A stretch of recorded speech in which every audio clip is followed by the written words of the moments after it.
I'm Justin Murray from Technical Marketing in the VMware Cloud Foundation division, and my co-speaker is Alex. I'm Alex Fanous. I'm a staff architect in our VCF Advanced Services division. We really help bring the new products and services to market. So really looking forward to talking to you guys today and sharing some of the knowledge and some of the fun about VMware Private AI Foundation with NVIDIA. Thanks, Alex. So I'm going to start off with a little bit of terminology here, just to clear up any words that we'll be using that you may not be 100% comfortable with. I'm sure you've delved into this yourselves, but just so as you agree with us on what the ideas are to begin with, we're going to start off fairly simple in terminology. And of course, the usual disclaimer here, I may say things about future products, no commitment about that. So when we were building this deck, the person we had in mind was the VI admin, or the VCF admin, the person who manages systems. And we built this deck to explain private AI to you, so that you're more comfortable with it. And we know that these are your daily concerns here, and there's another group of people in the organization probably whose job is data science. Now, you may or may not know those folks, and they may be already asking you for VMs, virtual machines with GPUs attached to it. And the purpose of this tutorial is to make you more comfortable in answering their questions, being able to respond back and say, I know how to do that. I've seen it. So we don't want you to be data scientists coming out of this particular talk. You can go off and study data science if you like, but the purpose here is not to turn you into data scientists or redirect you in that way. The purpose is just to give you enough terminology to survive this conversation here between you as a manager of a VCF system and other folks who do data science for a living. And more than likely, there's a platform engineer or a Kubernetes engineer or somebody who's serving the data scientist needs between you and the data scientist. I mean, I'm full-time on this, but I have a struggle to get through to data scientists at customer sites sometimes because our folks, the folks on the left of this diagram, don't know them. They're in a different department, they have different concerns, they're using different equipment, and they're finally coming to you and saying, we want to do this on VMware, we're over-provisioning our systems, we're not using them as much as we should, we want to translate all of our data science work onto VMware, onto VMware Cloud Foundation. And to respond to that, we're going to talk about that subject today. So in order that you understand the language that they use, I'm going to give you 7 or 8 terms here, which might be strange terms to some of you, but will help you understand the language that the people on the right of this diagram use. So that's what we're going to do here. Our direct target is to explain private AI to VCF and VI admin folks. So a quick introduction to AI terminology here. Now, the purpose is not to become an expert on this, but the purpose is to understand the concepts. And we're very much focused in private AI on a subset of the broader AI world that we call large language models. Any of you who's used ChatGPT, how many people have used ChatGPT? Lots of us have. You've used a large language model behind that, GPT-4, GPT-3. These are large language models. And as their name implies, their job is to understand your English question and to understand a whole bunch of data that they've been trained on in the background previous to your question and to be able to give you a sensible answer. At the very core of this technology, all it's doing is predicting the next word in a sentence. So we're not going to be using GPT-4 here. It's a little too large for my little A100 GPU, but we are going to be using much smaller large language models here. And the way you measure a large language model is by the billions of parameters, 7 billion, 8 billion, 13 billion. They're usually attached to the name. A large one is 70 and above. A smaller model is 8 billion parameters. The ChatGPT model are in the trillions of parameters by now. They're much, much larger. Anyway, a large language model is fed with a whole bunch of data, like a whole library full of data, and it spots the patterns in the language there. It understands the patterns, and it remembers those patterns. And then when you give it a new piece of text, it can relate that new piece of text to those patterns and does prediction based on that. Large language models are a huge field. There's new ones coming out every couple of weeks. Everybody's innovating in this area. And we want you to bring a large language model in-house from Facebook/Meta, from Mistral, from HuggingFace.com. There's a whole collection of these models out there now for you to use. Bring one in-house and use it with private data. That's the whole theme of this area. What is retrieval augmented generation? We affectionately refer to this as RAG. It turns out that models are not enough. These large language models are not enough because they were trained in January, and now we're in August, and the world has changed.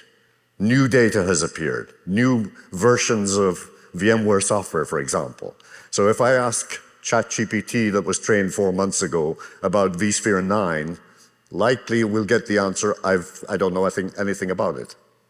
But if I were to attach to that model a database, special database, that had private data about vSphere 9 in it, internal VMware data, then with the help of that database, the model might be able to answer my question.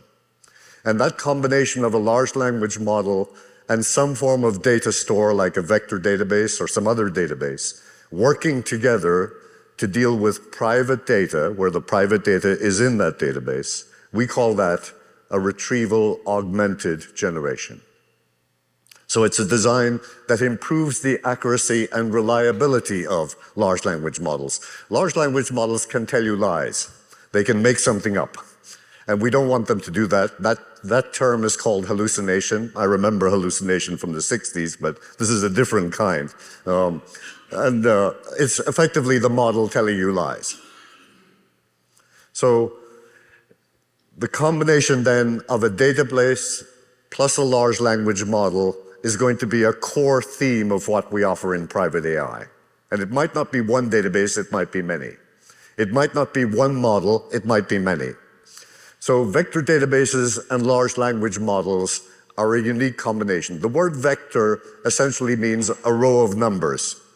And the reason we call it a vector database is because it stores rows of numbers to represent all the text that we consider to be private data, all the PDF documents in your company that are private to you, all the Word documents that are in your company that contain company private specific data, all of the financial reports that are unique to the bank that they want to offer advice through their customer service representative, their financial agent, but they don't want to offer all these documents to the customer directly. So healthcare records, private by design, right? There's no way you can expose that. That's private data. There are millions of examples of this. Just this week on the booth here, I heard about cyber attack log files, things you would want to really keep private, giving them to a model, giving them the history of these things, and then when an attack occurs, the model could tell you, take steps 1, 2, and 3 to remedy this. These are just use cases of large language models and private AI. So a vector database is a regular database that understands vectors or rows of numbers. Those rows of numbers have a name. They're called embeddings, and they're placed into the vector database ahead of time before any query arrives in. PG Vector is an open source data type that we leverage to add vector understanding to Postgres. So Postgres, tried and trusted database, relational database, has been around for years, has replication, has RBAC, role-based access control, has all the things we would want to have in an enterprise database. We add to that this PG Vector edition, which is an open source thing, and now we have a vector database. I'm going to show you how this taps into the design as we go forward here. A deep learning virtual machine is a VMware concept. And this is the notion of shipping to you an OVA, or one or more OVAs, which will contain the base tools that data scientists use, like Conda, PyTorch, other base tools, Docker runtime. And then into that VM, when it boots up, via ARIA automation, or VCF automation, we're going to place a whole bunch of other tools from the NVIDIA GPU cloud. So the deep learning VM, the first time it boots up, it gets a lot of information installed into it, like the drivers, that we've been painfully dealing with by hand for years. We're never going to install a vGPU driver by hand again. We're going to use automation to do that. Okay, so that's something from VMware. And then these two terms, and this VM, this deep learning VM looks like a regular VM, 16 vCPUs, 128 gigs of memory. This is just an example. The only thing unique about it is in the bottom middle there, it's got a GPU, in fact, 2 GPUs assigned to it using virtual GPUs. Okay, virtual GPUs are the prerequisite here. Okay. And that was derived from an OVA, or an image in a content library, that we installed ahead of time in order to serve the needs of that data scientist. Finally, probably the two most important terms in machine learning and data science. Training is the big activity. It's a lot of data being fed to the model for days or weeks or even months on end. ChatGPT they don't tell us how long it takes to train that, but we know other models like that take weeks and weeks with thousands of GPUs to train the model in all of the data that we can get our hands on. Wikipedia, all of the web, lots of big data sets that are sent in so that it can understand the maximum amount of English language. And it's just read into the model, and the model processes this data and understands the patterns in this data, understands the structure of the paragraphs in that. Now, we're not asking you to train a GPT-4 with all the data in the world. That takes thousands of GPUs and many hundreds of data scientists. It's too big a job for us. So what we're asking you to do is to go out and find the model that suits your needs, and we can advise you on that, and bring it in-house, bring it on premises, such that you can augment it with a vector database that will contain your private company data and have it answer questions for your customer service representatives, your financial advisors, your people who need to ask questions in English. Effectively, all of this work here with large language models is allowing people to talk to your data in English. Not have to do a SQL query, not having to do a Google search, but just express what you want in English to the model. Training can take months. We're not advising you to do one of those foundation model training exercises. It's too expensive. It's risky. It's difficult data science. We're asking you to take a pre-trained model from somebody else and use that. And so what we're asking you to do is inference. To infer means to take some base data and infer something new from it. So inference is the payoff in data science. It's the production end. It's when the model has been fully trained and it's now placed on a server, more than one server, and put into production so that it can answer questions. It reminds me a lot of the application servers of the 2000-2010 era. You know, those WebLogic, WebSphere that we've forgotten now? They were stacked up in rows on machines. Well, we're going to stack up copies of the model, pre-trained and connected into the database. We're going to stack those up across a range of servers for scale out and safety. And that's what inference is. So inference is the use of the model in production after it has been trained. And the variant on that from us here is the addition of that vector database, that RAG database, Retrieval Augmented Generation database. Now, that's not just VMware talking about that. Everybody in the industry is talking about Retrieval Augmented Generation. So if you hear that term now from people who deal with your data scientists internally, you'll understand it's the combination of a model plus a database. Okay, that's the terminology pretty much over with. Now we'll look at the landscape a little bit in which a large language model lives. Think of this black box here as a large language model. It's going to be fed with text documents, PDF documents, but that's not all. It can be fed with image documents, video. It can be fed with photographs of the car if you're an insurance company. It could be fed with images of your PDF documents. That's the input stuff on the top there. On the left-hand side is somebody who's using tools to manipulate this model, to improve it, to add more to it. They're typically using Jupyter notebooks or the equivalent.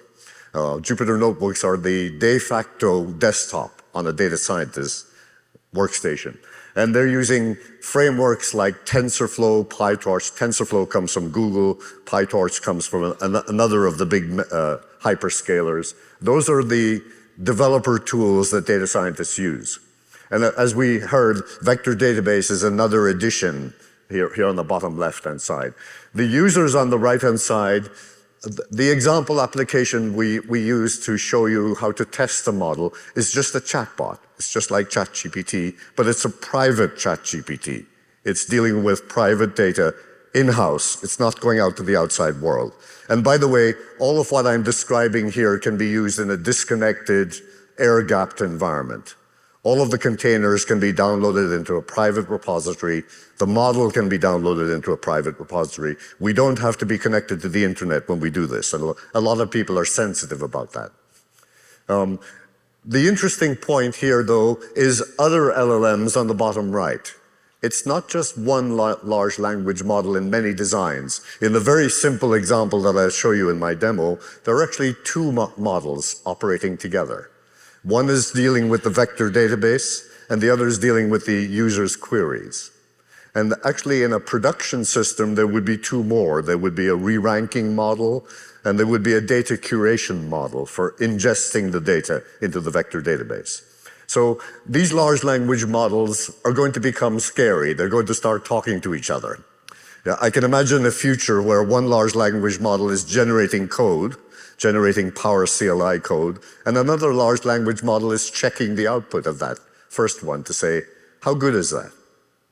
And between them, they've put me as a software developer out of business, right? Or not quite, but they're getting there. So don't think it's just one model in your design, it's multiple models. And I'll explain those and what the differences are in a little while. Models are talking and cooperating with other models on your data. Okay. I made this point earlier, but I want to make it again. Training one of these large language models from scratch, what's called foundation model training, which is what OpenAI does with ChatGPT or other companies do, Google does with Bard and others. This is a very expensive process. Thousands of GPUs, months of time, and large teams of experts doing it. And, you know, we've looked at the white papers internally of people who have this experience. It's good experience, but it's way too big for most of our enterprises as a project. So we're not going to do this with you. Instead, we're going to do a very small subset of this. Consumes a lot of energy, high risk. This is not for the faint of heart. This is for people with a large budget, a large number of data scientists with thousands of GPUs available to them. One or two customers have mentioned they want to do this because they're working in a country where the language is not well served by the large language models that exist today. That's one reason that a very big enterprise would do this. Instead, we're asking you to take a large language model from the outside world, and they're not perfect, they're not always right, they're not always up to date, and they don't tell you where they got their information from, right? When they answer your question, you want to know, what document did you get that answer in, please? Large language models as they stand today don't do that. They don't provide citation. And so we want to fix all those problems with this idea of retrieval augmented generation. Now, I mentioned that large language models are a subset of the broader AI world. The other classic applications we hear about all the time are object recognition in streaming videos at airports, object recognition as a car drives down the street with no driver in it, right? Object classification. What is this thing I'm looking at? That field and the field of large language models are separate within the AI spectrum, but actually they're coming together. People are giving an image of something to a large language model and saying, write me a description of that, please. Tell me what's in that picture. So these two areas are coming together. There are other techniques for enhancing a large language model to make it more accurate and more appropriate to my business. Those techniques are prompt engineering and fine-tuning. I won't get into them today. They're big subjects, and they're not out of the question if you do this on VMware. If the data scientist is absolutely convinced they want to do fine-tuning and prompt engineering, we can help. But we're going to focus on the bottom right-hand side, retrieval augmented generation, because we think this is a good starting point for those people who are getting started in this field. It's an easier thing to prove out to begin with as you move into this area of large language models.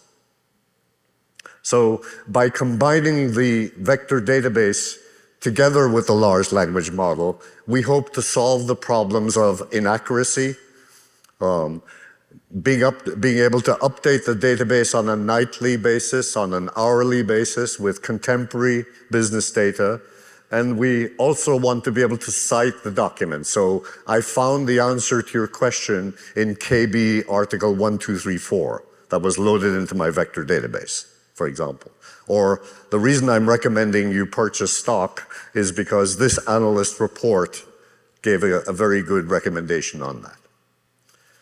So vector database and large language combined, we think, is a very powerful combination. How does that work, though? Behind the scenes, offline from any query being executed against my large language model, there is a data loading phase, and I've simplified this very, very much here.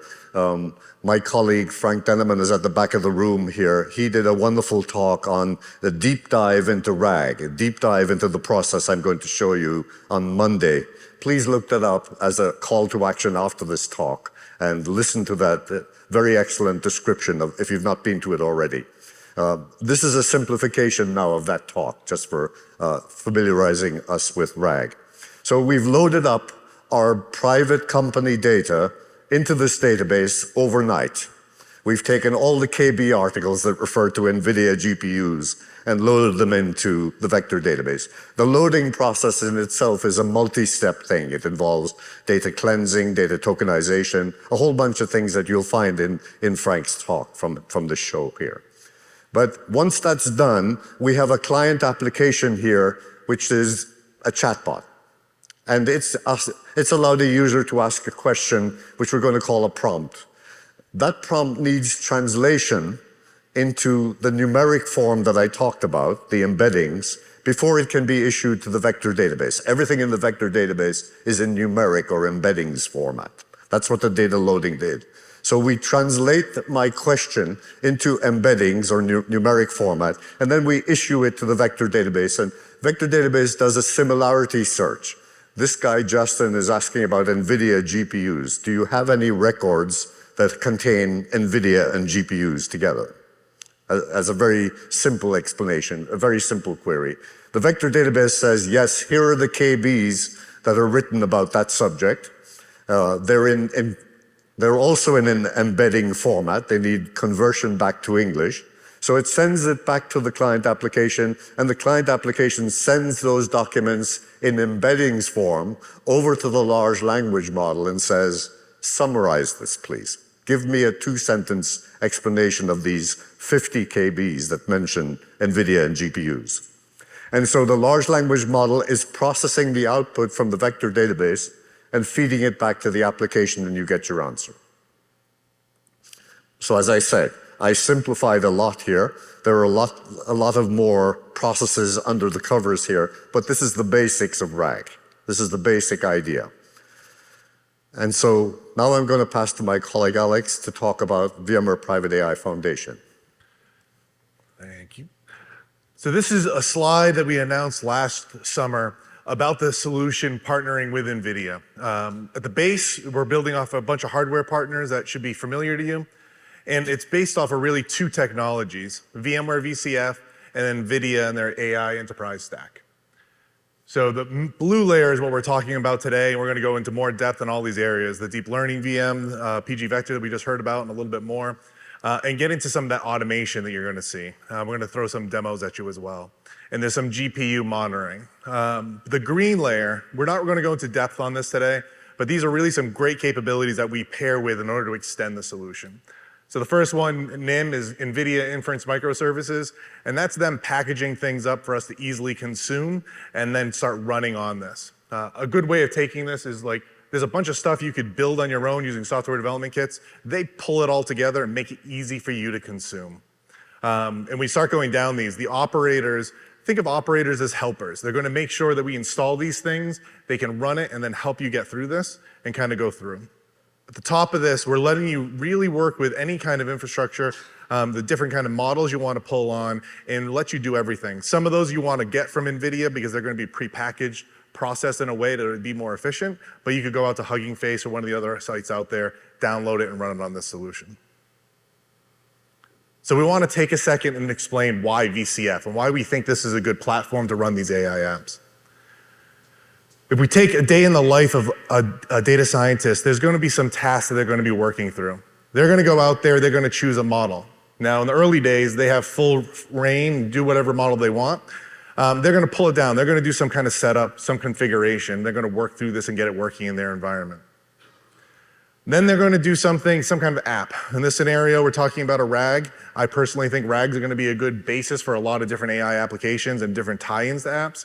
They're going to work through this process, tie things together, figure out the prompts, and then they're going to work with the developers, developing the solution, tying it into other NIMs, other applications out there, and kind of working it through. But when we look at this, this is one flow. Most customers, though, are going to have multiple flows that are working through this. So when we start doing this, you have to think about multiple people doing the same tasks, the repetitiveness of it, how fast you want to be able to go in and come out. And then that's where we start bringing in the capabilities of what we're looking at under the scene. A lot of what I just talked about is from a data scientist point of view on the right side of the screen. Talking about models, how they're doing the NIMs, what the API calls that they're working with. But the reality is a good portion of this is going to be on the left side, the IT infrastructure, making sure we can monitor this environment, that it's always up and running, and if there is a failure, it's quickly recovered from. And there's a lot of different scenarios in here, so it's not just one or the other. These are two groups that really need to work together in order to make sure that both of them are succeeding at their job moving forward. So the tools that we bring you with VCF really help you bring those two together and create a stable environment for you to operationalize these GPUs as you're bringing them out to your users. So now let's take a look at some of those deployment options. VCF, as we know it and love it, this is our management domain. All the things you normally know of in VCF that we put in the management domain, think your vCenter, your NSX managers, your ARIA automation, VCF automation, these different tools that are being put into here. Key component here that we've shown that the management domain to is data services manager that we were talking about. Then we have our workload domain. When we talk about VMware Cloud Private AI, VMware Private AI Foundation with NVIDIA, we're talking about licensing that workload domain, deploying it in a workload domain. It can be one or it could be multiple of these. And in this environment, the key component here is you're going to have servers that are going to be GPU enabled that are going to be part of this workload domain. For this scenario, we have two different clusters that we're highlighting. One of these has the Kubernetes clusters being deployed with a set of applications being run on them. Another one has the set of AI workstations being deployed. This is just a visual effect here. These can mix and mingle in the same cluster. They can be run. You can have one cluster in this workload domain up to a top of 16. So there's a lot of different flexibility here, but just showing you that there's ways to expand this as you grow out and let you manage these workloads. All this should be kind of invisible to your data scientists that are using this and your users that are coming in. So when we deploy these purple box at the bottom, these are namespaces. We're going to have a big namespace for our management and things that are running it, but every single deployment you deploy through ARIA automation is going to do its own namespace.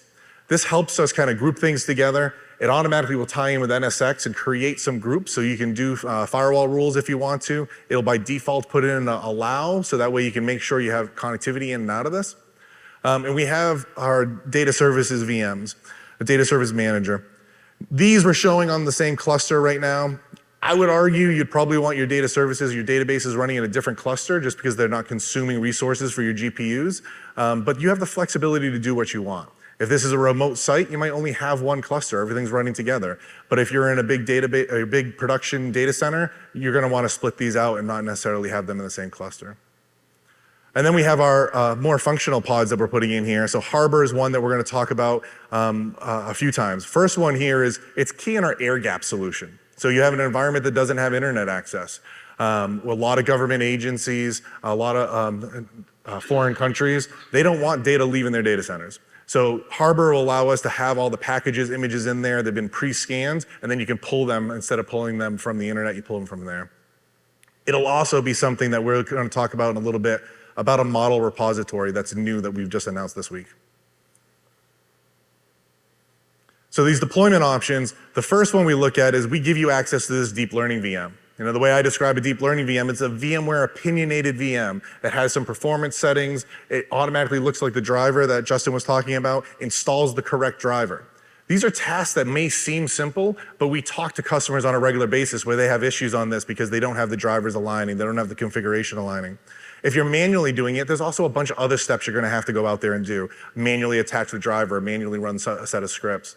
So we really are looking for that AI workstation. This is deploying this through VCF automation, so that way it automatically detects the drivers, it automatically starts building it out. And then we have the Kubernetes clusters. You're gonna start deploying Kubernetes cluster, it's gonna have that GPU operator, install the software that you want, and allow you to have that flexibility. This is also gonna give you the normal capabilities you're familiar with Kubernetes, where you can say what your target output is. So you can, if a node fails, it'll automatically spin up another node. If we look at this, we start seeing an AI workstation is something that we're gonna see in small use cases, a dev, test, individual workflows, kind of getting the kinks out of a system. But when we start going to production, we're really talking to customers about using the Kubernetes clusters more and more and give them the scalability. And all this being tied together with the automation. This is the look at that self-service portal and the two blueprints that come out. This is the version that we released in May.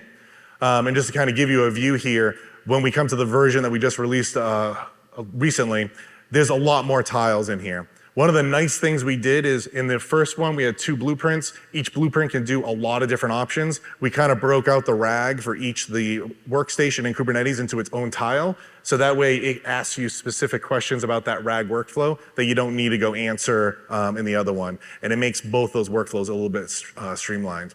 And there's also an independent inference server that you can deploy without the overlaying of the RAG interface. One of the nice things in the AI workstation as we kind of grow this is Conda and PyTorch are automatically built into every deep learning VM. You don't have to choose that as an option when you're deploying it. And we see this as something that we're going to constantly be building on. From one, our industry knowledge, the things that we work with NVIDIA on, but also from customer feedback. If there's capabilities you want in here, either built in by default or options to have it installed quickly, we're going to start building this up and keep on going. Then when you do the deployment, you can do the NGC software. That's going to be the options you can choose and kind of work through and kind of go through that kind of workflow as it kind of works through. And now we're going to switch to a quick demo and walk through the environment. Thanks, Alex. We didn't call each other ahead of time, but we wore the same uniform. Consistency, huh?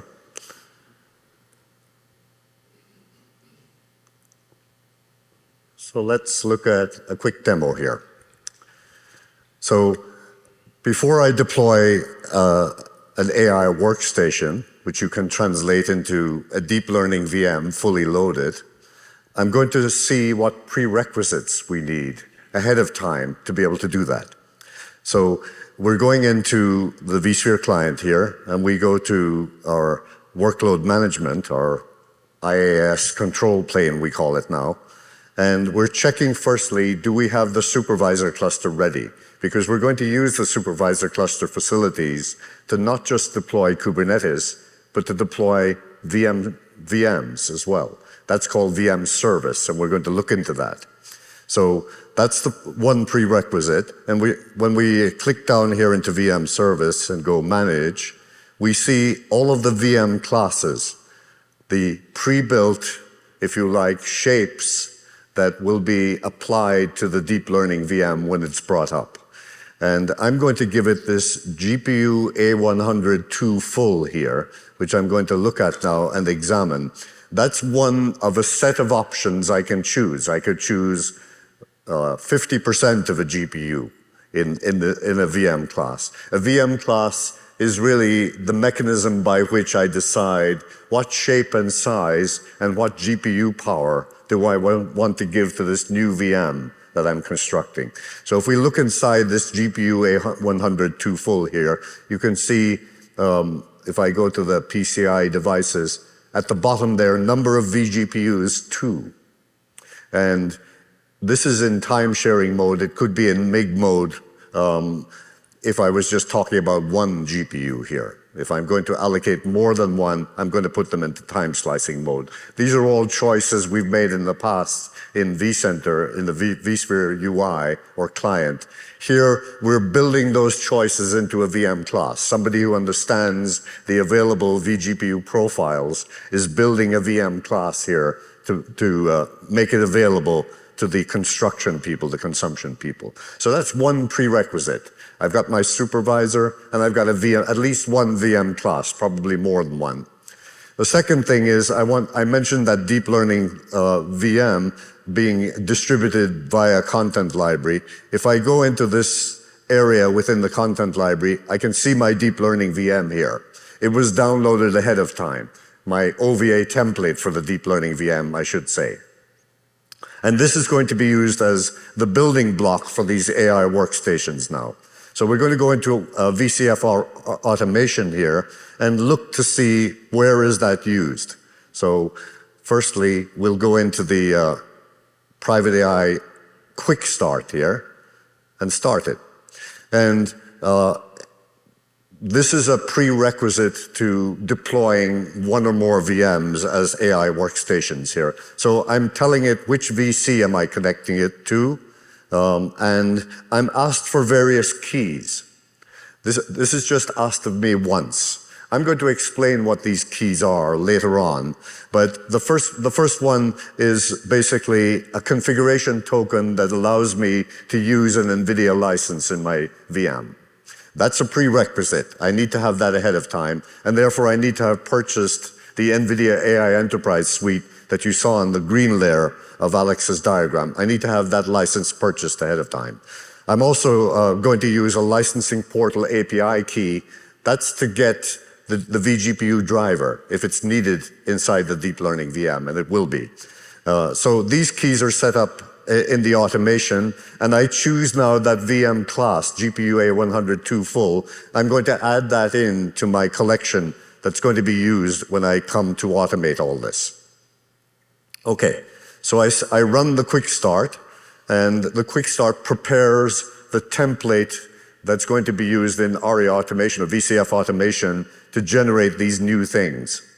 And so I'm going to go and do that now. And here's the menu that Alex showed you. You would put this in front of somebody serving a data scientist with a new deep learning VM.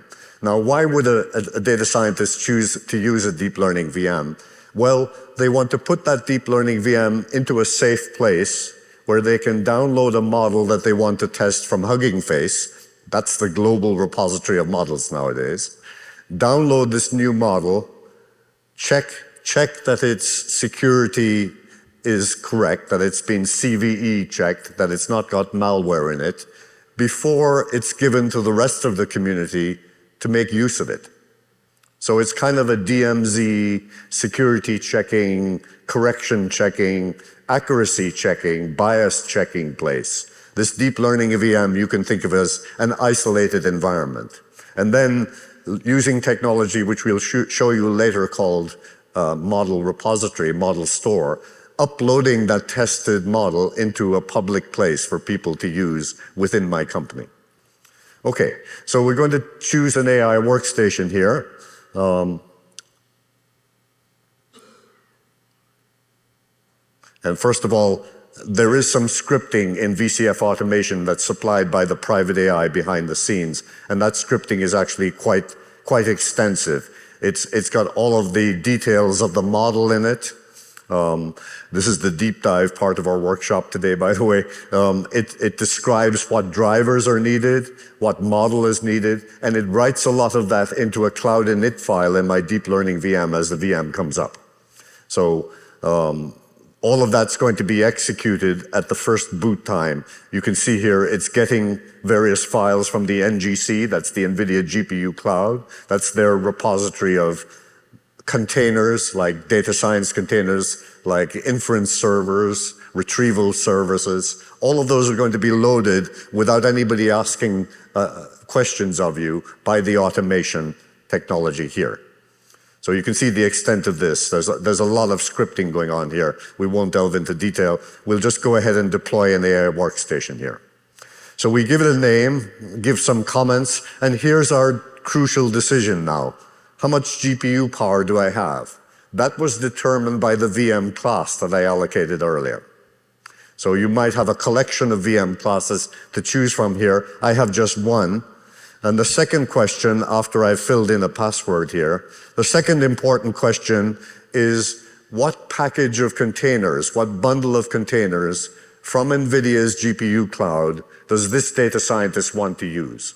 So this involves a conversation with the data scientist to say, are you using PyTorch? Are you using TensorFlow? Are you doing RAG? There's a whole package of software from NVIDIA that does RAG. And so we're going to choose that. And finally, we need to supply our NGC portal API key. This is the thing that allows us to get the containers that we've just described. And we go off and submit that. And automation is now building the deep learning VM, and not just with the original contents, but with the vGPU driver from NVIDIA that is downloading with that portal key. And on top of the vGPU driver, it's placing all of the containers that Alex showed you that are specific to RAG. So the whole thing is set up for you by the automation tool. Now, you could do this by hand. I've done it by hand. It's taken me several hours to do it. It's about 10 minutes, depending on the size of the model, to do this using automation. Here's the end result. The end result is the user is presented with a page with a URL under applications there, with a test application already up and running, a test chatbot that's going to use the model that we downloaded, the inference service that's running that model, and the retriever that's touching the vector database that was also provisioned in this workflow. So 5 or 6 different things loaded into the deep learning VM on top of the model. And we'll use this chatbot in a later demo here. But for now, it's just a VM, it's just a DLVM, deep learning VM, in a namespace, as Alex pointed out, a new namespace. And its unique quality is it's got the 2 GPUs that were available in my cluster that I asked for when I supplied that VM class. So I made a request for GPU power there. Why 2 GPUs? Well, I want the main large language model, sometimes called the completion model, because it completes the transaction with the data that it got from the vector database. I want that to run on 1 GPU, and I want my retriever model to run on a separate GPU here. I want them to have as much power as I can. So that's the deep learning VM. Now let's look inside it. What were the microservices, also known as containers, supplied to that deep learning VM? And we get that, and I apologize here, but this is a tutorial. I'm going to go to the command line. It's time for the command line. We're going to SSH into this thing. Can you see it? And we're going to look at what happened at boot up time. At boot up time, etc. rc.local calls this VMware generated script called get vGPU driver. And inside get vGPU driver, what's going on at the first blue arrow there is there already a driver in this VM? Is this the second time it was, or third time it was booted? If it's the first time it was booted, the VM will not have the driver. NVIDIA SMI is a standard command from NVIDIA to check whether there's a driver there or not. If that command fails or it says not found, then we're going to go ahead and install the appropriate driver from NVIDIA's NGC site in there. That's why we need those keys that I mentioned earlier. And which version of the driver? I've spent lots of hours of my life figuring out what version of the driver is appropriate. Well, as you can see on the line immediately underneath the blue, it looks at the host and says, what driver do you have, Mr. Host? I'm going to get the appropriate driver that's at the same version as the host one to put into this VM. So it immediately solves that problem for you of driver compatibility. So now we're going to look inside a second file. This is also written by the automation tool, and this second file says, what models do you have, and how am I going to construct them? I went a little too fast there, excuse me. So this second file has ngc get, registry get, and ngc model get in the middle of the screen there, which is fetching a model down from the NVIDIA GPU cloud. This could be fetching the model from anywhere, but this particular example fetches it from NVIDIA and then sets up the appropriate parameters to bring that model into a container called NIM, NVIDIA Inference Microservice. So if I do Docker PS now, I see 5 containers running. The one with retriever in its name there is the one that's accessing the vector database. The one with inference in its name, NeMo Inference Microservice, is the one that's holding the main Llama 2 or Llama 3 model. So those are the core of it all. But on the top there, you see a container called RAG Playground. That also came from NVIDIA. And that's an example chatbot that will put these two things through their paces when I do testing. Put the system, this is kind of the hello world of large language models. A very, very simple chatbot to explain what's going on, to tell me whether the model's working or not. And we'll use that in a few seconds. So I'm going to do something odd here. I'm going to exec into that inference microservice and do a PS minus EAF. And this shows me at the top of the screen what the name of my model is. It's Llama 2 7 billion here. It's quite a small model. But interestingly, it mentions OpenAI as one of the parameters on that NIM runtime. The reason that's mentioned is these NIM things, NVIDIA Inference Microservices, which are just containers with a runtime for models inside them, it's capable of understanding OpenAI's APIs. So if I wrote a program to talk to ChatGPT using OpenAI's APIs, I could take that program now, bring it in-house, point it at this NIM, this service, and it would operate the same way, or vice versa. OpenAI's APIs have become the industry standard for building these types of applications. And if I were really keen to understand what were the maximum number of tokens that would operate here, I could look at that in the configuration file for that model. So let's hold off on doing an example until we get to the Kubernetes one and get back to presentation here and keep going. Let me pause here. A question in 1 minute. Yes? I'm new to this arena, but if you're working in an air-gapped environment and you started with a large language model that you downloaded, in 6 months, how much, and I go download it again, how much did that large language model change? And do I lose anything that I've learned internally in my private environment? It's a great question, yes. If I choose to download a model in January and then I download the same model again in August, will I have a lot of new things, or will the new model have forgotten some of the things that the original model knew? Generally, the new versions of models have a new version number. They're distinguished from the old. If you download Llama 2, a Llama 2 model, 7 billion, generally, it's the same from January to August, but Llama 3 has appeared in the interim. And Llama 3 is a bigger model, it's got better understanding, better accuracy, so there will definitely be differences. But the people who build it and train these models put specific energy into making sure that they don't forget some of the facts that the original model knew. That's called catastrophic forgetting in the AI world. And everybody works hard to make sure that type of forgetting does not happen. So you would test this, of course. You would put the new Llama 3 through its paces in your DLVM to make sure that your critical questions were still being answered.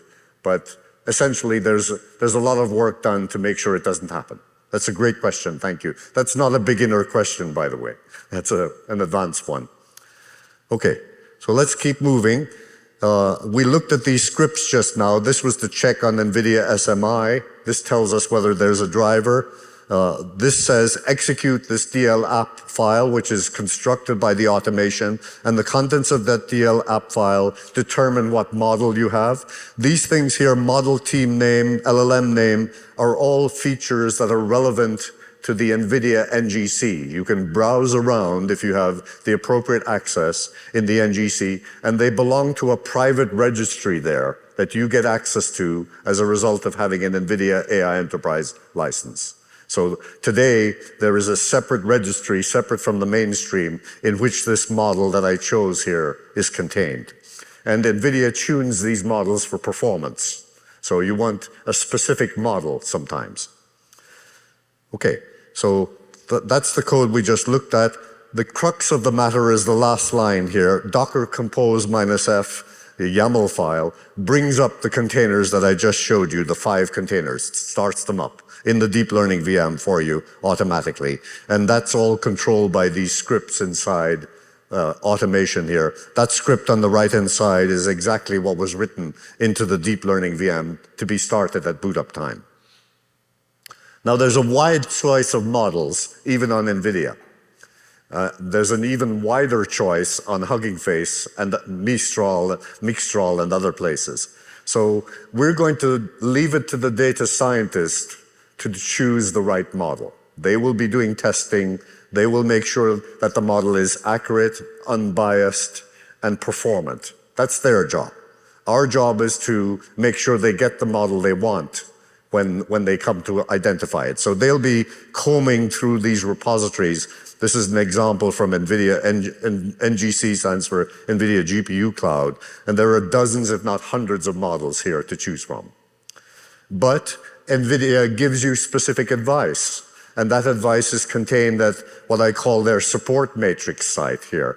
And the red arrow there is specifically saying all models will work generally on all GPUs provided they're H100, A100, L40S. But specific models have been highly tuned by NVIDIA for best performance, and these are the models in this list here. So this URL is important for you to take a look at, and it not just recommends models, but tells you what GPU to use to get the best performance from them. And actually the models are conditioned to specific GPUs now.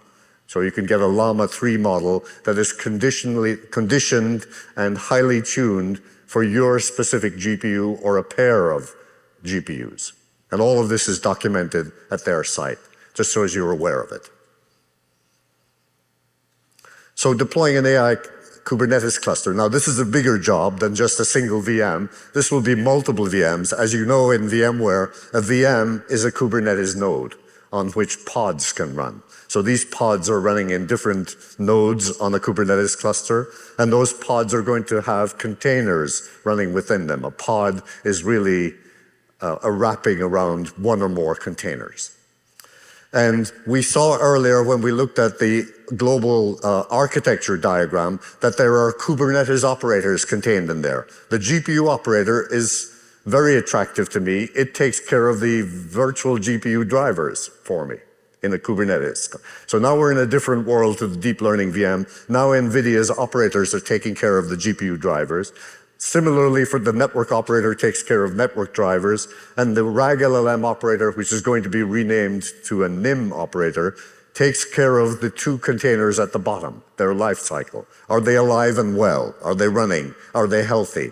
If one of them fails, bring another one up in its place. That type of activity, that's operator activity. So there are 2 separate things now automatically downloaded into my Kubernetes cluster by our automation tool when you ask for an AI Kubernetes cluster. Those 2 types of things are Kubernetes operators from NVIDIA and LLM microservices, the 2 that we saw running in the deep learning VM, exactly the same containers, but now running in pods inside Kubernetes. And Kubernetes has auto scaling so that if I run out of power or run out of pods to serve a particular need, we can have auto-scaling bring up another pod and add it into the cluster so that you have more power to answer the question. So these are downloaded from NVIDIA and deployed into pods, and all of that's done for you.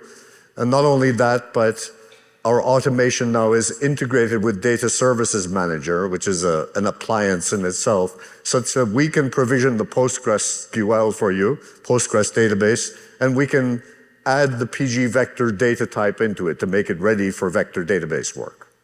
All of that can be done through automation today, and we strongly recommend you use automation to do it. And the reason PG vector combined with Postgres is so important is we're saying that private data that is unique to your business that you want the large language model to handle goes into the vector database, not the model. And so the vector database is the place where it's secured. Now, I'm simplifying. In Frank's talk from Monday, you'll hear that there are other databases that go alongside the vector database, like SQL Server databases, and they can also be used in a RAG design. So it's not just vector database, but vector database is the main theme to begin with. And the assumption there is we'll take your data and load it into that vector database and have all of these features that you would expect of a robust enterprise application. So let's look at that now in action.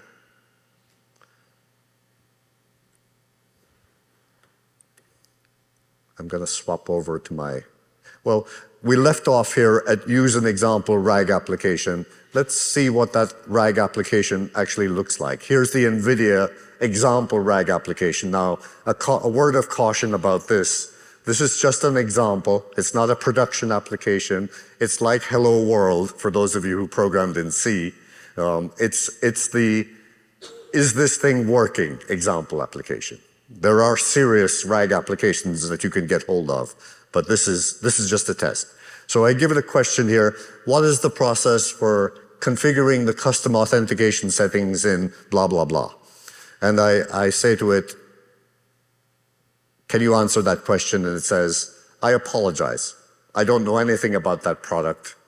I was trained before that product appeared on the market, so I don't have the data for you. So what we're going to do now is go to the knowledge base behind the scenes of this little application.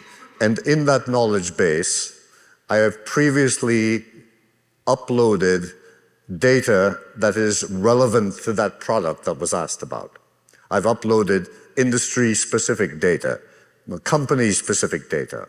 That was uploaded via the process we described earlier, the loading of the vector data, which is a multi-step process. And we've done all that. We won't dwell on that. We'll go back to our demo, and we'll switch on the vector database by turning this thing on here. First, we ask the question, and then we turn it on. And now we submit the same question, exactly the same question, but this time the vector database is active, and you can see we're getting a much more structured, meaningful answer. Because that data is coming out of the vector database into the large language model and being summarized or processed by the large language model. So that's your motivator if you want to show this to your data scientists or to your people who are supplying the data scientists with infrastructure. Show them this example as a simple hello world in AI or large language models. So how was that done? Well, we requested an AI Kubernetes cluster, and this one was a special that we demoed in front of Hoktan, actually, so it's got some extra functionality in it, but I'll mention that when I go along. And so we give it a name, and we choose, as you know, Kubernetes has control plane nodes and worker nodes, and they have different characteristics. The control plane nodes are managing the lifetime of the Kubernetes cluster. So here we're going to choose a VM class for them. It's going to be a very simple one. Best effort large.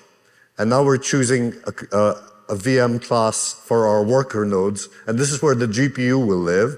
So we'll put the GPU in there. We still need the API key. You can ignore those two at the bottom. Those were special. And we submit. And now automation is doing 84 steps in constructing that Kubernetes cluster. 84 steps that you don't have to do anymore, all right? It's building a lot of data objects. It's building the containers that we described earlier into the pods. It's setting up the sample application, setting up the vector database. Everything is ready for us to go. You can see I might have exaggerated the number of things, but it's a big list of things. This is just part of the list of things that it does here. And at the end of that process, our application is ready to go by virtue of the fact that we got this page. And if we were to click on this URL that we would give to the data scientist, here's your application running, we're back to our chatbot. Now, I can delve into the internals of the Kubernetes objects that were created there, but let me leave that till later and keep going. That would be a live part of the demo.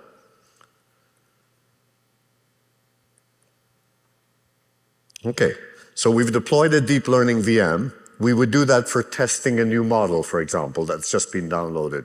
Once the deep learning model, once that model had been proven for security and lack of bias, etc., we put it into a repository and then download it into the Kubernetes cluster for real application development and inference. So those two tie together very well. The prerequisites that were necessary for me to do all of this was I had a VCF workload domain.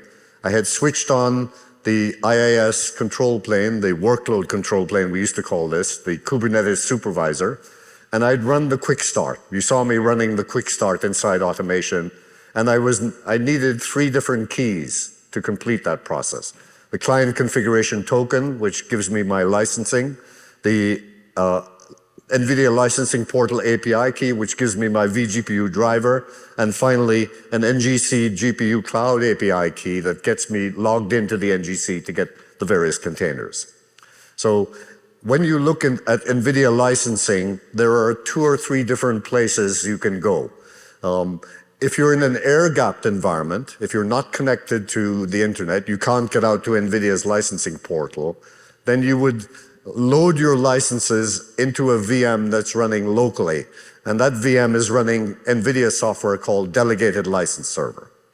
And that's disconnected, so it's not going to go out, but it's going to allow you to serve your licenses to your VMs locally. That's the first step. If you are indeed connected to the internet, you can go out to their application hub. This is called nvid.nvidia.com. Get yourself a user ID on there and log into their licensing portal, and you see very similar things to what you'd see in the delegated license server, but this is being served on via the cloud.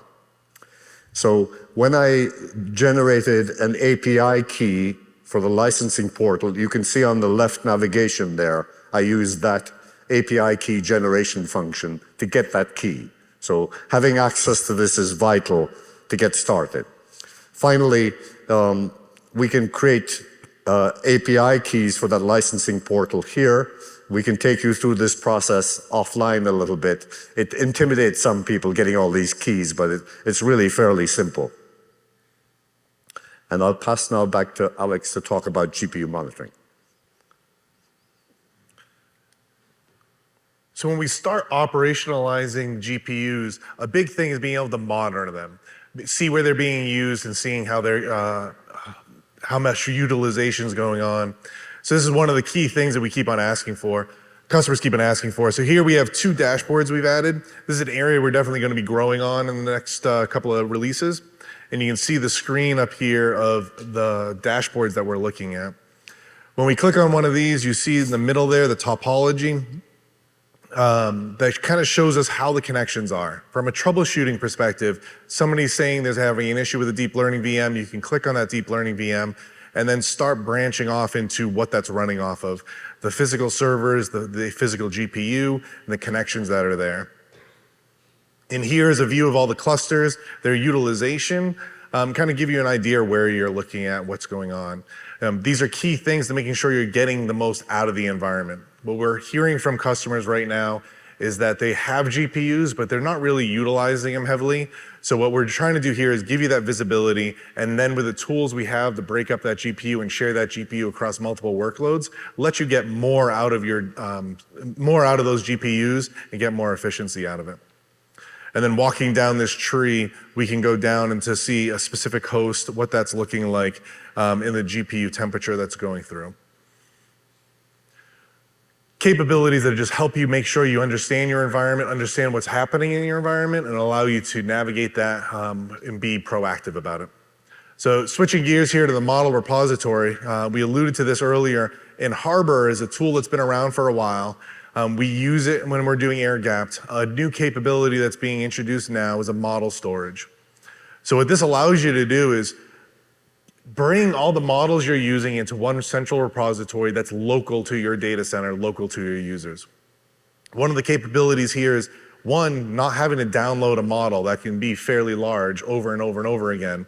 But the other aspect of this is having somebody that's dictating what models your company's using. So they download a model, they look through it, make sure it's working correctly, it meets your specifications, and then they can share that out. We're leveraging the OCI in Open Container Interface in order to make this package.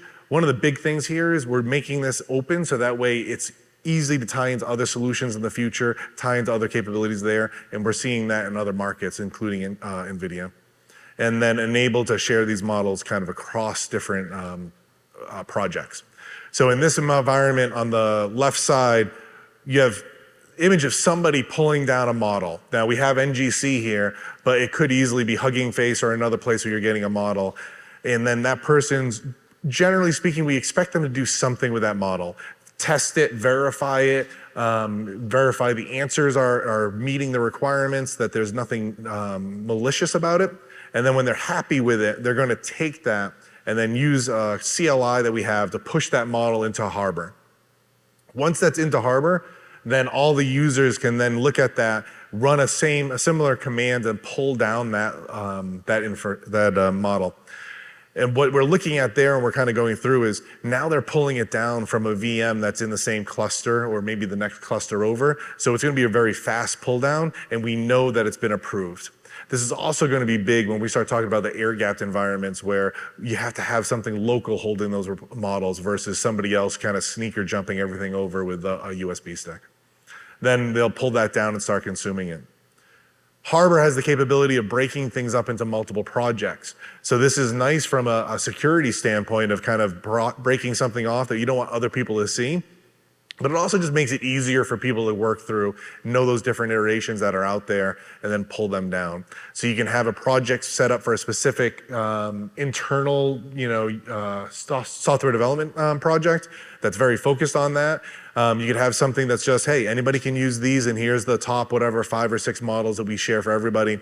Or you might have something that's very specific, like in this case, an HR one, something that's very locked down. You don't want that shared with everybody else. So this is a view inside Harbor where we can see the different projects that show up, and you can kind of expand these and be as many or as little as you need to. We're working with a customer right now that they're looking at this, and they might only use one because right now they're in that build-up stage, kind of getting going. But they already have views that in 3 or 4 months, they might have 6 or 7 of these going for the different groups that they're going to start pulling into these projects and start expanding. So with that, we're going to switch to a demo of somebody from engineering walking us through that. Right. I'm going to turn off the engineer's voice and speak over it if I can, because thank you, Alex. So, yeah.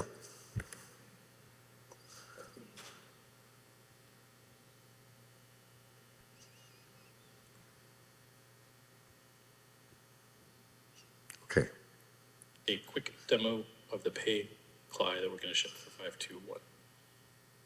Okay, so what we're showing here is the command line for taking models and loading them up into an area within Harbor, which is a repository. So these are the projects that Alex mentioned earlier, and within any one project, there is no model currently, but we're going to put a model in there, and the model is going to be a special directory of its own that we call a repository within there. So first thing they do is log into Harbor here at the bottom.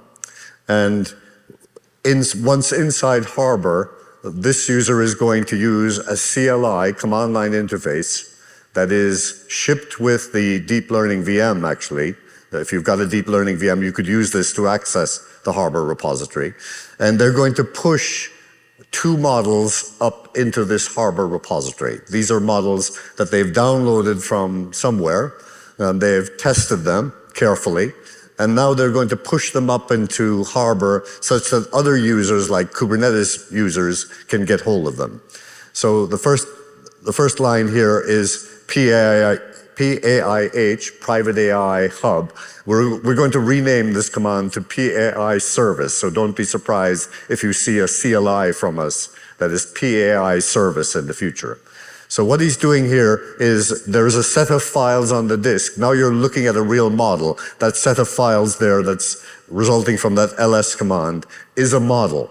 It's captured the model just in a set of files. One of those files is a very large file containing all the parameters to the model, all the weights.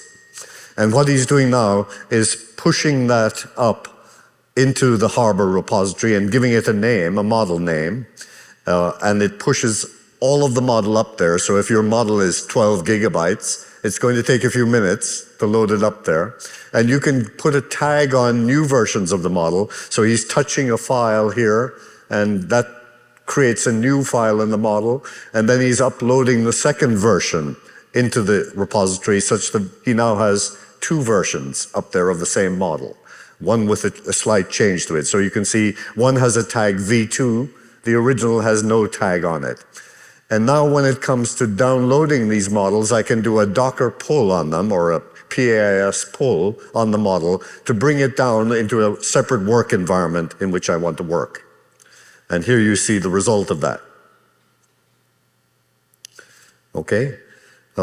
And we can list the models in the store, we can list the versions, we can delete models, we can delete repositories, we can do everything that we would do with a software artifact like a container, do it via Harbor here. And Harbor is tried and trusted as a repository for containers.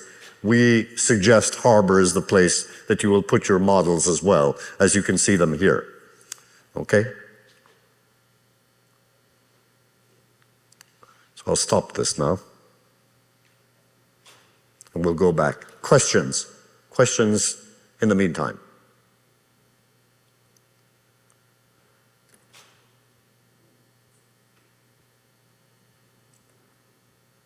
Okay, hold your questions until later. We'll come back to them. So we're coming to the end here. We wanted to talk about GPUs and how to set them up as a base knowledge that you should have. We virtualize GPUs in very much the same way we virtualize CPUs on VMware. This is the combination of VMware plus the NVIDIA virtual GPU drivers that we talked about earlier. Those drivers are twofold. One goes into the host. It's installed by means of a VIB, and it can be installed by Lifecycle Manager. And the second driver goes into the guest OS at the top there. That's the situation for the deep learning VM. With a Kubernetes cluster, that second driver is taken care of for us by the GPU operator. We don't have to install it into any guest OS. It's installed into a pod and run in that Kubernetes cluster for us. So GPU operator, good idea to use that for Kubernetes. Now, if you wanted to, you could use Lifecycle Manager to do all that. You can build an image in Lifecycle Manager that has the appropriate VIB loaded into it, and therefore the appropriate driver. And these drivers change version once every 4 months or so.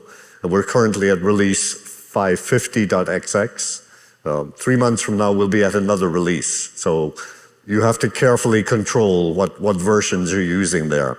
But let me show you, if you weren't using VLLM, what that would look like if you did it by hand. And we'll go back to one of our demos here, and this will be very brief. And I'm going to function F1. Go back to my menu. Setting up a GPU.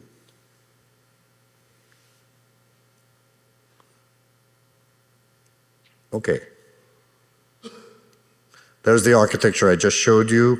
You can choose different types of virtual GPU, whether they be MIG or they be time sliced. Lots of choices you can get into here in choosing the setup of your system. Lifecycle Manager will install the host for you. But here's what's happening under the covers of that installation. I'm now logged into a vSphere host, and I've already loaded the VIB, the appropriate VIB. This is the driver. Notice, by the way, the driver has got NVIDIA AIE in it. There are two versions of this VIB. One version of the VIB is specific to NVIDIA AI Enterprise. The other version is for graphical work, not compute-intensive machine learning work. So be careful that you've got the right VIB installed in your hosts. And that's best done via the VLCM. ESX CLI software VIB list just tells me there is no VIB currently installed with NVIDIA in its name. So here's the command to install the VIB. This takes about 5 minutes to do it. The machine has to be in maintenance mode when you do it.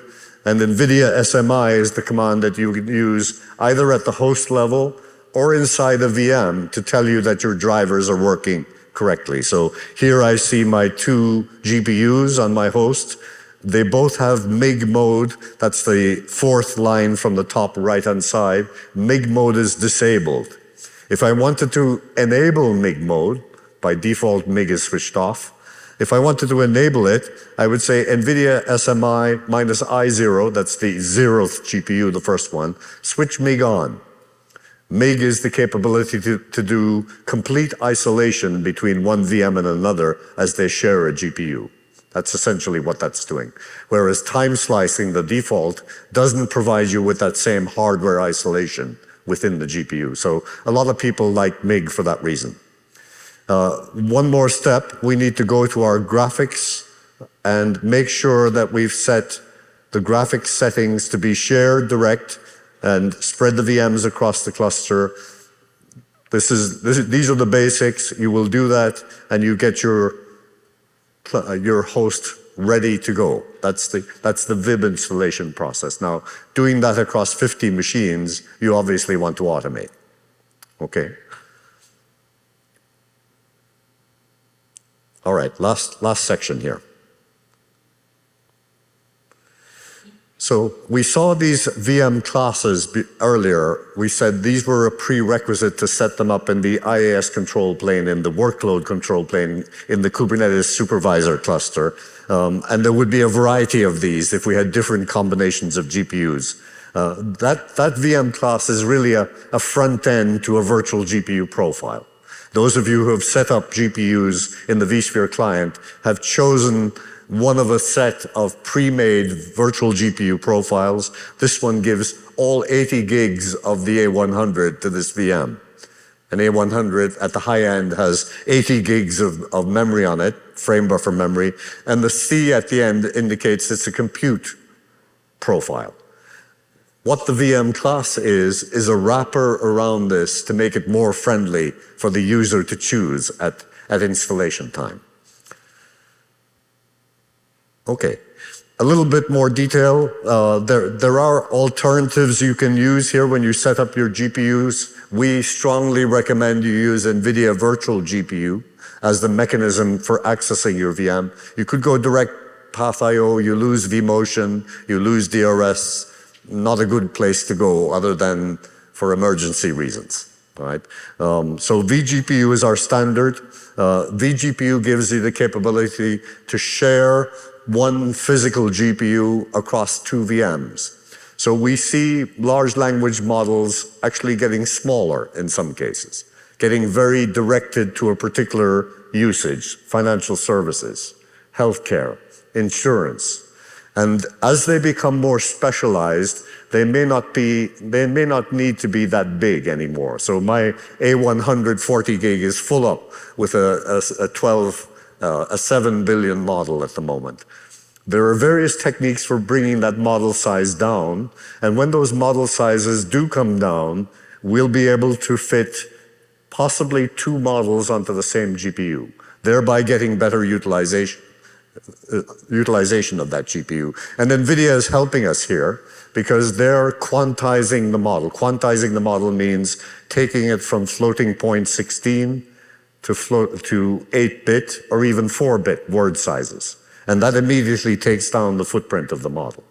Quantization is an advanced technique that NVIDIA knows how to do and that you can dig into if you like. I won't go any further than that on this class, but there is a move, there are 2 moves in large language models. One says they have to be bigger and bigger to get better.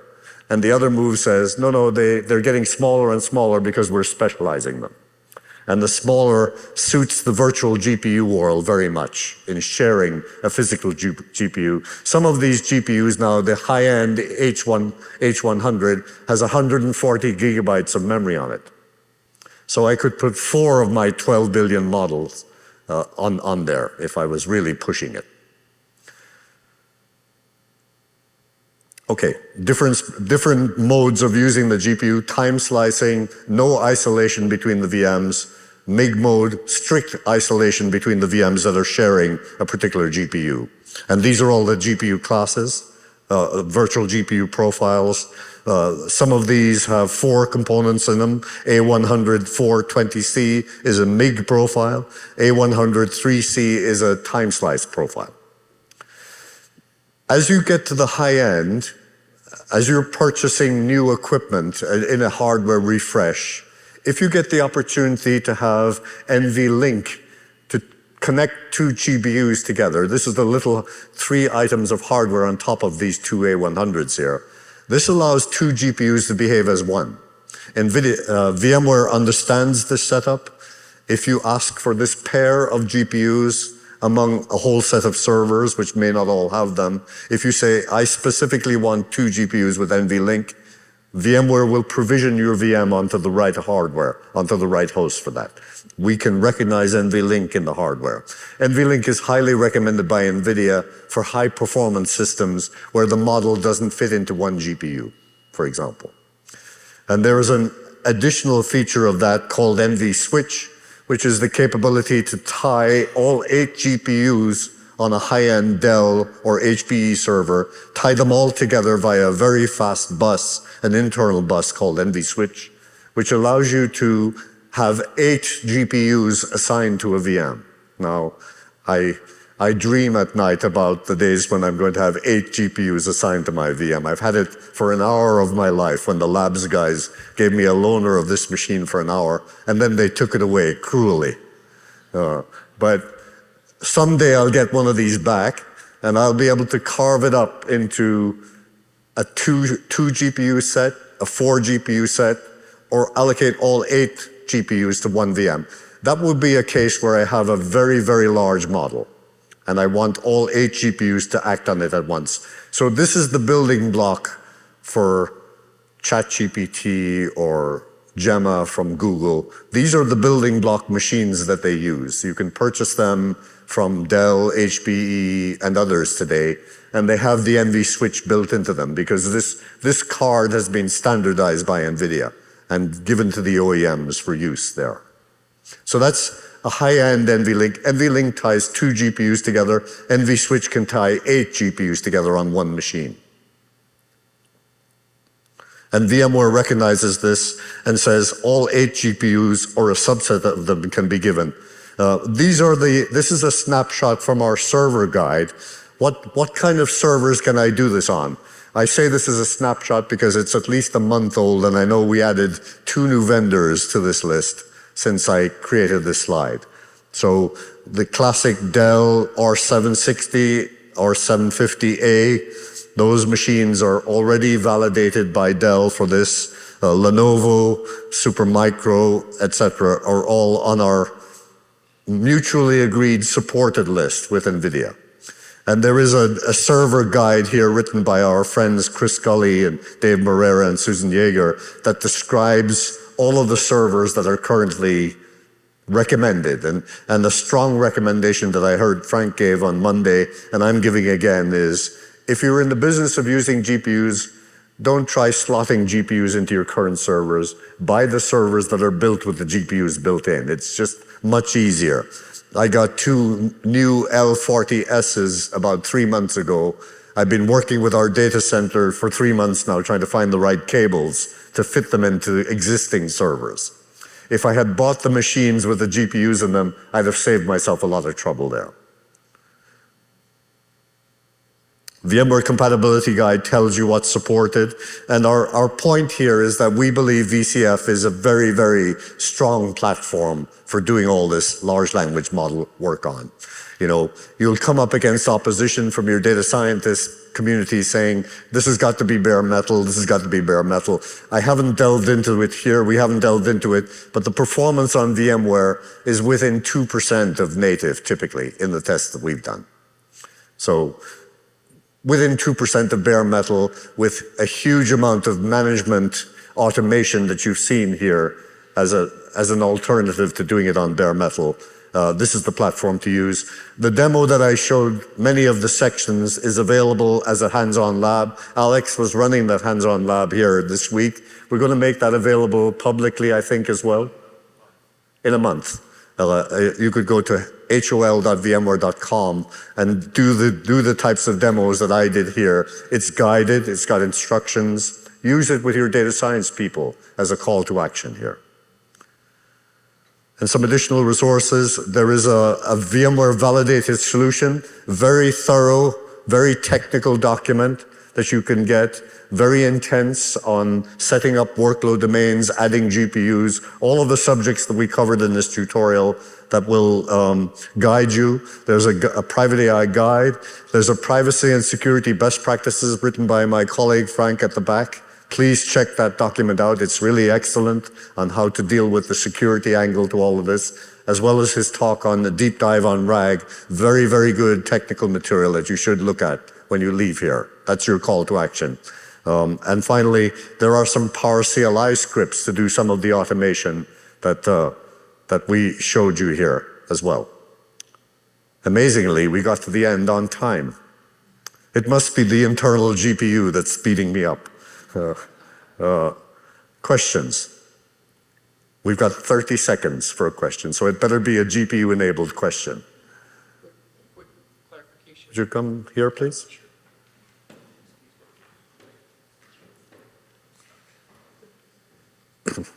Just quick, you said the recommendation with LLMs, that's inferencing and RAG, not training.